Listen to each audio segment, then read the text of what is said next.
Whether we believe in God or we don't, the priest will always be important to us. If you want to describe a priest, one word is sufficient: presence. Presence. A priest is always there in all the moments of our own lives. When we are joyful, when we are sad, when we are in crisis, when we are facing all sorts of things, there is the priest. Even when he doesn't say much, he is there. We don't need him because he's going to bury us. We need him because he is the support we ever wanted. So priests are known to make a difference in the lives of people because they are just present in the lives of people in the various moments of their lives.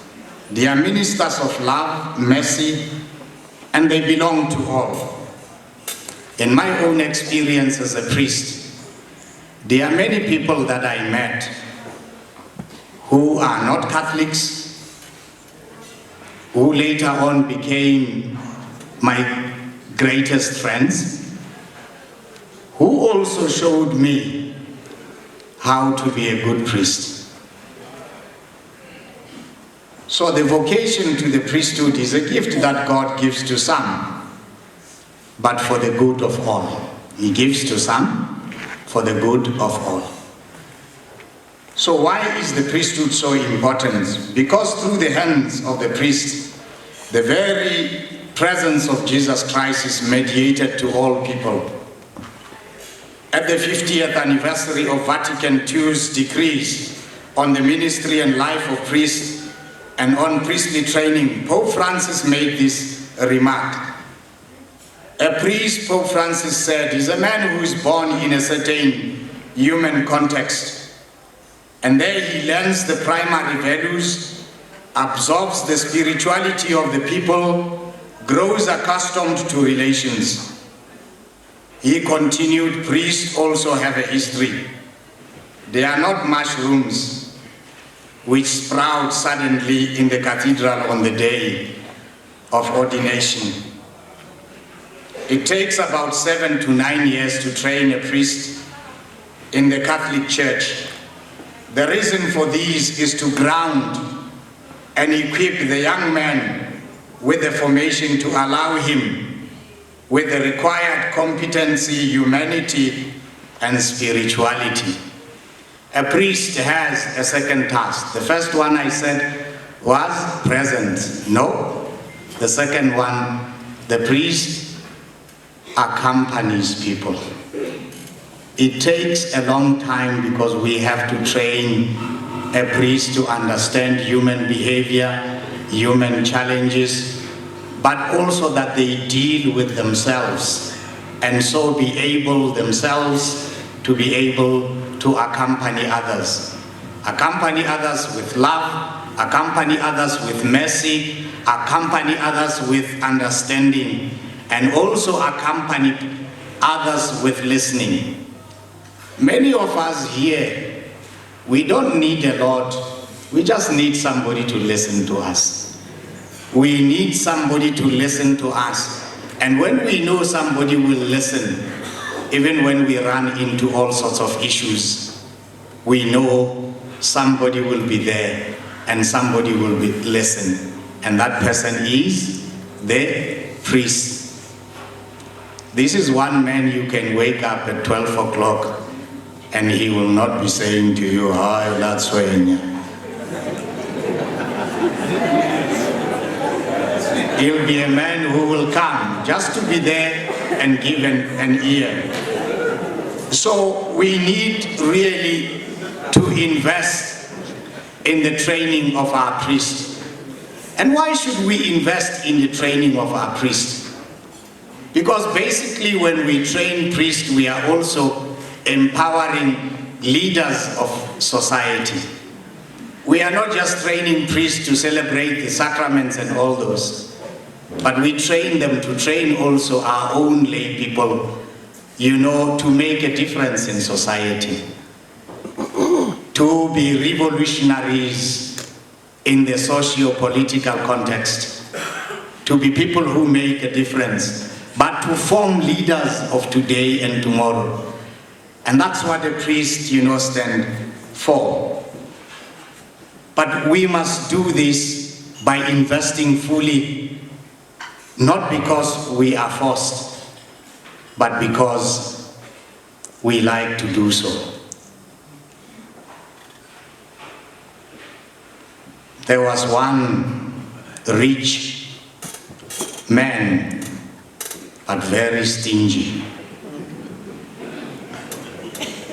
And then as the collection plate was going on into the church,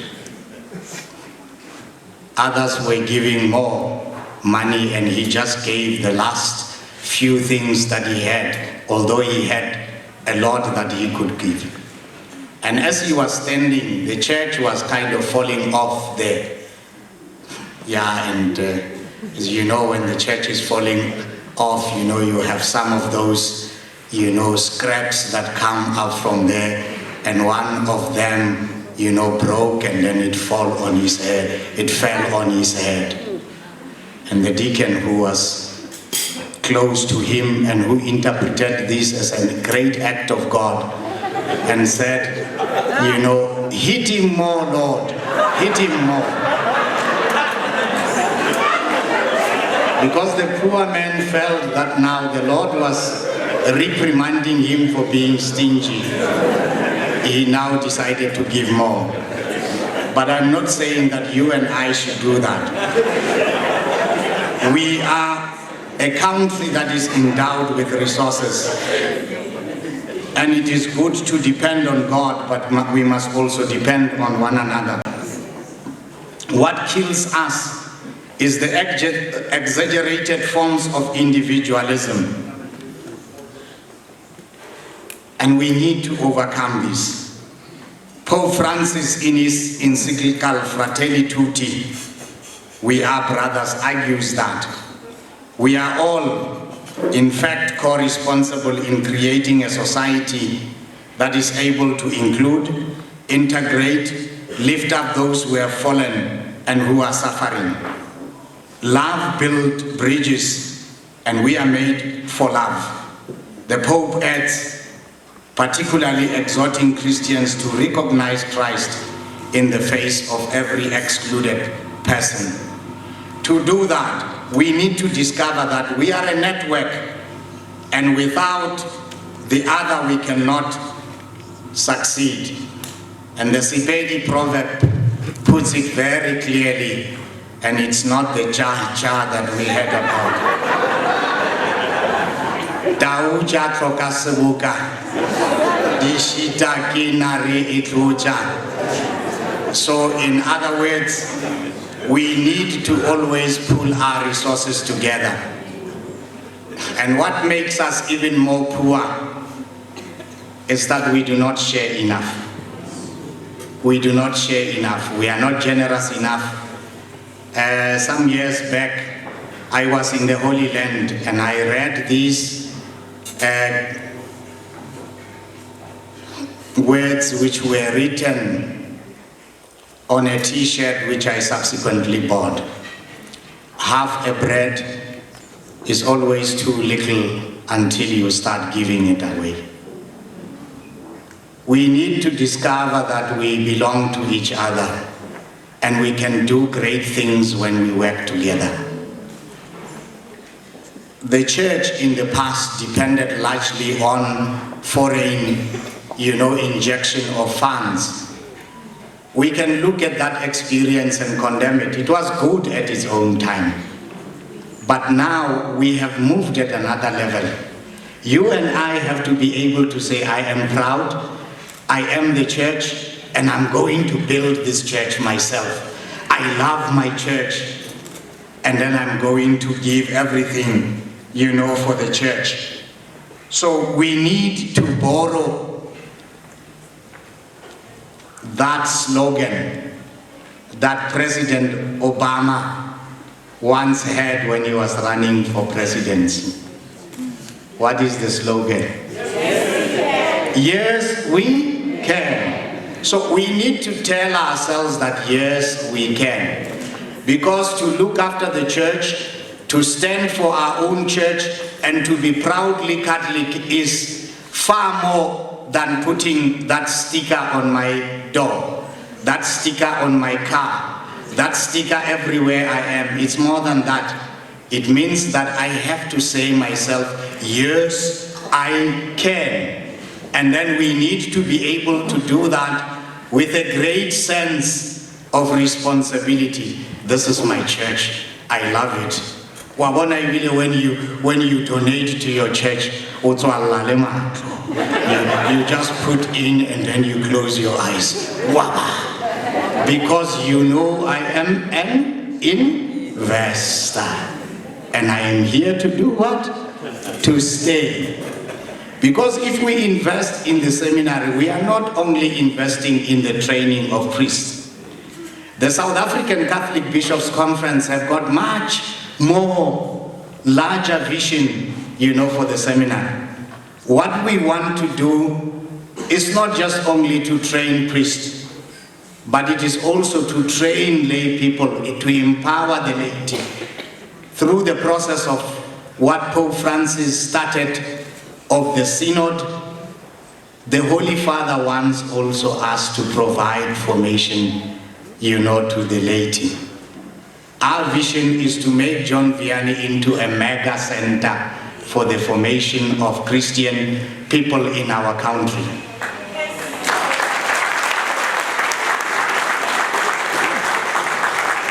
We want the deacons to be trained there. We want lay people to be trained there. But we also want people to study humanities that have been tailor-made in the church's mind, the church's values.